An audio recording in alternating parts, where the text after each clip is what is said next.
Let us study the words of God together.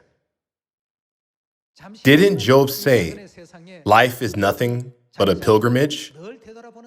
He always reflected on his temporary life, asking, is there anyone who is sinning against God among my family? Did I live a life sinning against God or live an upright life? By thinking this every day, Job built an altar of thanks to God. Even though he almost forgot about God during his time of hardships and difficulties, God saw his sincere heart and gave him realizations.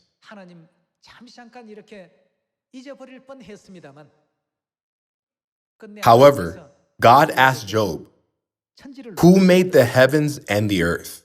Was it a man? Who gave the crocodiles their strength? Did you give them that? Did your friends give them that? Did politicians give them that? Who gave the horse his strong legs, that he doesn't get tired even after running tens or hundreds of miles in a day? No man ever did that. But who did it? God made everything this way. When Job thought about God, he came back to his senses, repented, and started to live according to God's will again.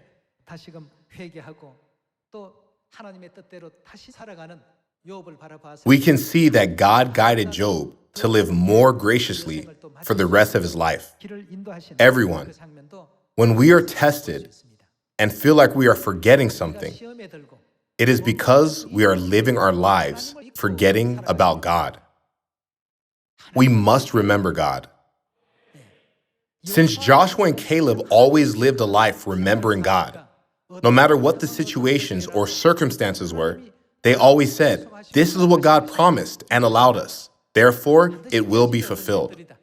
By believing God's word, this will surely happen, they proceeded. God made them succeed by giving them more than their own ability. Let us never forget God's mighty power. Job, too, was able to pass his tests and came back to his senses by remembering God's mighty power.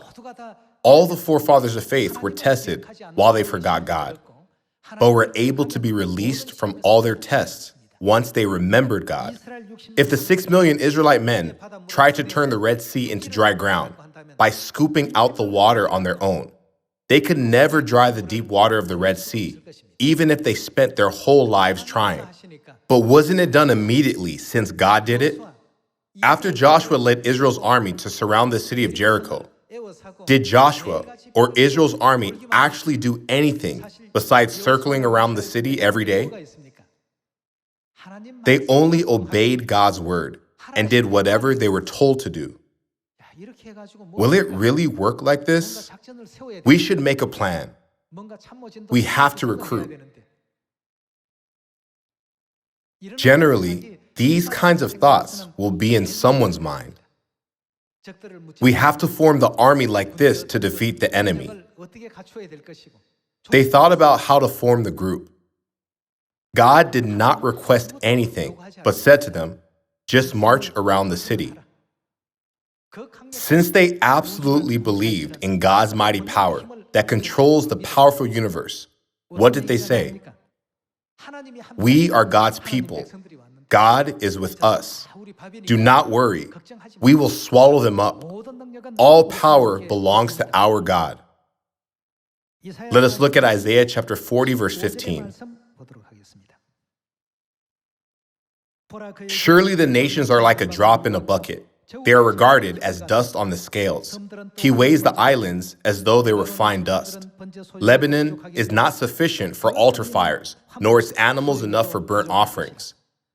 Before him, all the nations are as nothing. They are regarded by him as, how? Worthless and less than nothing.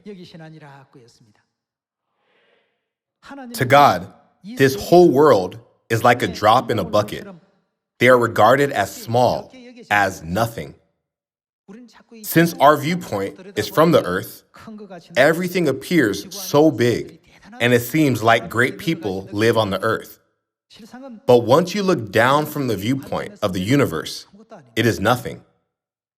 After becoming an adult, a dragonfly looks around the pond that he once lived in with his wings wide open and realizes, oh my, I lived in such a place?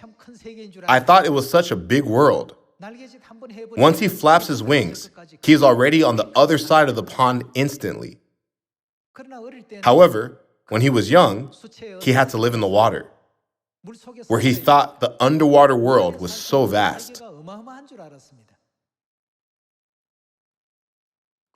But after going through the nymph stage and becoming an adult, it casts its skin and flies outside with its wings open.